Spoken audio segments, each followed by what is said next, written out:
उस टीम के साथ हम बिल्कुल काम नहीं कर सकते। यार ये टीम यहाँ सालों से काम कर रही है और सब लोग मुतमिन है उनके काम से, तो दिल का रंग अलग कुछ है, आंखों में एक जंग सी बातों में तंज है, फिर भी दिल माने नहीं ये क्या चक्कर है। मुझे इस सब में कोई दिलचस्पी नहीं। पर अब लगता है क्या तुम आमिर को देख रही हो? क्या ये क्या बात की तुमने? मैं सामने देख रही हूँ, तुमसे बात कर रही हूँ तो तुमसे देख के बात करूंगी ना, कहीं और देख के बात तो नहीं करूंगी। क्या मैं नीचे देख के बात करूँ? एक काम करती हूँ कि मैं नीचे ही देखती हूँ, ठीक है?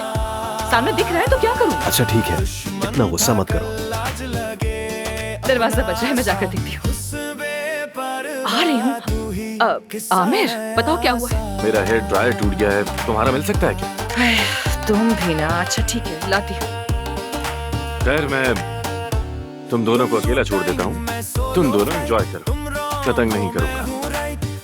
Thank you. एंजॉय करो क्या मतलब है? दिल की बात छुप जा